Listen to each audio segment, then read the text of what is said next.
বিসমিল্লাহির রহমানির রহিম। আসসালামু আলাইকুম। প্রিয় খুলনা জেলার বটিয়াঘাটা দাকব খুলনা ১ আসনের সকল ভোটারগণ এবং সাধারণ কর্মজীবী মানুষ সকলকে আমার পক্ষ থেকে শুভেচ্ছা এবং অভিনন্দন।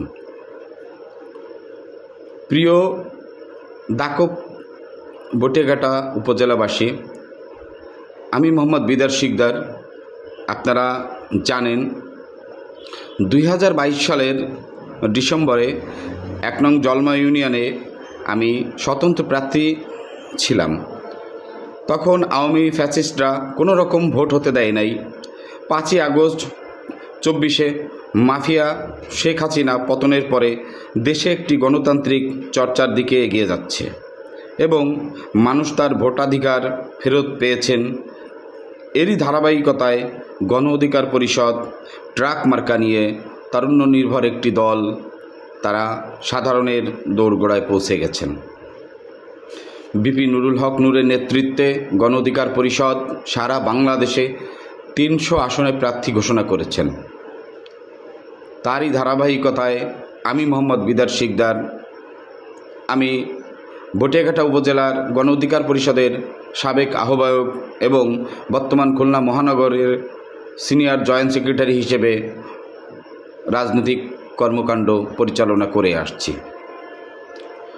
প্রিয় বটিয়াঘাটা এবং দাকব উপজেলাবাসী, আপনাদেরকে বলতে চাই, গণ অধিকার পরিষদ একটি তারুণ্য নির্ভর দল। ২০১৮ সালের কোঠা আন্দোলনের মাধ্যমে একঝাঁক তরুণ, তারা দেশকে ভালোবেসে হৃদয়ে লালন করে তারা দেশের সার্বিক পরিস্থিতি, স্বাধীনতা, সার্বভৌমত্বকে হৃদয়ে লালন করে তারা আন্দোলন সংগ্রাম করেছেন। আপনারা জানেন বিপি নুরুল হক নূর বলেছিলেন যে ৯০% পতন হয়ে গেছে, ১০% ধাক্কা দেন, পড়ে যাবে। আসলে তাহলে বুঝতে হবে তিনি কতটা দেশ নিয়ে চিন্তা করেন এবং তার রাজনৈতিক মেধা কতটা প্রখর। তিনি তীক্ষ্ণ বুদ্ধির অধিকারী, তিনি জানেন দেশকে কিভাবে পরিচালনা করা যায়।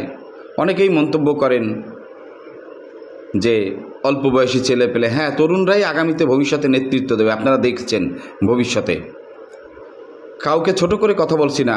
আপনারা সিনিয়ররা কি করেছেন, দীর্ঘ 53 বছরে দেশকে ধ্বংসের দ্বার প্রান্তে নিয়ে গেছেন। গত 15-16টি বছর একটা ফ্যাসিস্ট সরকার বাংলাদেশের স্বাধীনতা, সার্বভৌমত্বকে মাটির সাথে লুটিয়ে দিয়েছেন, আমরা সেটাও দেখেছি। তারই ধারাবাহিকতায় 18 সালের কোঠা আন্দোলন থেকে এই ভিপি নুরুল হক নূর, রাশেদ খান, হাসান আল মামুন